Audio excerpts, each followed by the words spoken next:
आपल्यालाच असं माहिती राहिलं असते की आज सकाळपासून तर संध्याकाळपर्यंत आपल्याबरोबर काय काय घडणार आहे ते किती बरं झालं असतं ना. म्हणजे आपण सावध राहिलो असतो. तुम्हाला काय वाटतं? मला तरी असं वाटतं खरंच आपल्याला माहिती असायला पाहिजे होतं. हॅलो, कसे आज सगळे मजेत ना? तर आजची सुरुवात मस्त अशी झालेली होती. मला नाश्त्याला बनवायचे होते साबुदाण्याची खिचडी. मग म्हटलं चला अंशूच्या पप्पाने तर मला रात्री सांगून दिलेलं होतं की मी सकाळी साबुदाण्याची खिचडी खाणार आहे, परंतु मी ना विसरून गेली होती साबुदाणे भिजवायला. मग मी सकाळीच भिजवले होते. जेव्हा अंशू शाळेत जातो ना त्यावेळेस मी भिजून दिले होते, म्हणजे मला ते आठवण होती थोडं. आणि वेळ पण होता थोडा. म्हटलं अंशूला शाळेत जायला जरा वेळ होता, मी त्या वेळेमध्ये ते भिजून दिलेलं होतं. मी इकडे मस्त साबुदाणे भिजले तर मला वाटलं भिजणार नाही, परंतु लकीली ते मस्त भिजलेले होते, परफेक्ट भिजले. मी इकडे पटकन साबुदाण्याची खिचडी बनवायला घेतली. साबुदाण्याची खिचडी वगैरे बनवली. मी तर लाल मिरची टाकूनच बनवते. हिरवी मिरची ती खूप कमी बनते आमच्या घरी, कारण की ॲसिडिटीचा त्रास होतो सगळ्यांनाच, म्हणजे अंशूच्या पप्पांनासुद्धा होतो, आईंनासुद्धा होतो. म्हणून जास्त करून आम्ही हिरवी मिरचीचा कमीच वापर करतो, लाल तिखटचा जास्त वापर करतो. मग मी इकडे ते करून घेतलं आणि त्यानंतर जरा आमचा वाद सुरू झाला बरं का एका गोष्टीवरून. ती कोणती गोष्ट होती मी तुम्हाला सांगतेच. तर झालं असं की माझी अगोदरच आंघोळ वगैरे झालेली होती. मी तर शॉर्ट व्हिडिओमध्ये सुद्धा तुमच्याबरोबर शेअर केलेला आहे, परंतु आता लॉंग व्हिडिओ आहे, म्हटलं चला याच्यासोबत बोलूया त्या विषयावर. तर झालं असं होतं की मी आंघोळ वगैरे झाली होती माझी, आणि मग मला ना ते मिरची टाकायला सांगितली होती अंशूच्या पप्पांनी.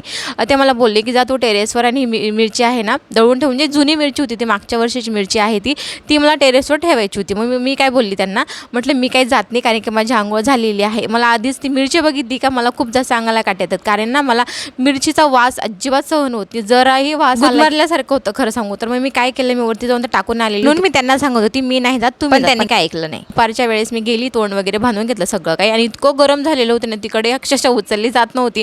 उन्हच एवढं कडक पडतंय की काय करणार.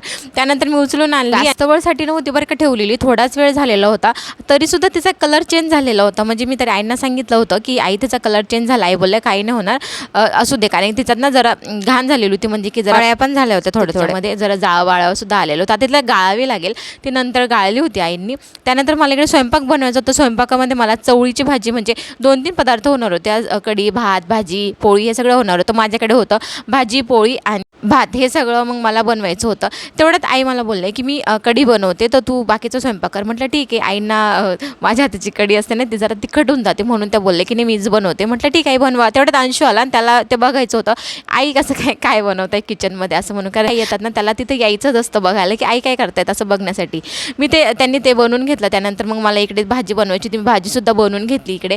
त्यानंतर त्याच्यात शेवटी कोथिंबीर टाकायची होती, ती सुद्धा मी ताट वगैरे रेडी करायचं होतं. मी इकडे ते रेडी वगैरे केलं. आणि त्यानंतर काय झालं माहिती आहे का, अंशूला ना म्हणजे त्याच्या आता सुट्ट्याच लागतील ना, म्हणजे अजून एक्झाम तर बाकी आहे त्याची, परंतु मग एक्झाम सुरू होण्याच्या अगोदर त्याला ना गिफ्ट भेटलेलं होतं.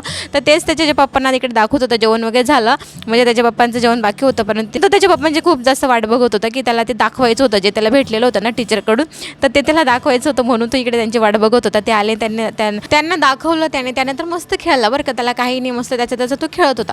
पण थोड्याच वेळाने काय झालं काय माहिती ना, तो अचानक पडला नाही, तो काहीतरी झोक्यावर बसला होता वाटतं, झोक्यावरून पडला. कारण मी इकडे नव्हती, मी किचनमध्ये होती, म्हणून मला माहीत नव्हतं की काय झालं म्हणून.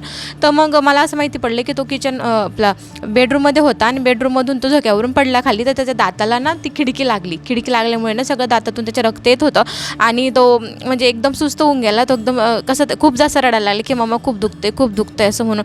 त्याला कसं तरी मी झोपवलं निवांत. त्याला म्हटलं झोप बाळा, काही नाही होणार असं मी त्याला थोडं समजवलं. मी इकडे नाही, मी त्याच्या बाजूला नाही, इकडे त्याच्या जे सॉफ्ट टॉय आहेत ना मी ते लावते, कारण की तो ना असा फिरतो ना, जर हात जरी लावला बघा तो उठून गेला इकडे. त्याचप्रमाणे तो असं उठून जातो मध्ये उठून बसतो. तो त्याला खूप जास्त सवय आहे तशी, म्हणून मी त्याच्या आजूबाजूला ते सॉफ्ट टॉय लावून देते. आणि तो खूप जास्त रडला. खरं सांगू तर मला पण खूप जास्त त्रास होत होता, म्हणजे त्या त्रास तर त्याला होत होता, परंतु त्याला बघून मला त्रास होत होता. तर हे प्रत्येकच आईला होतं, बरोबर आहे की नाही. त्रास होता म्हणजे आजचं दिवस ओके बाय.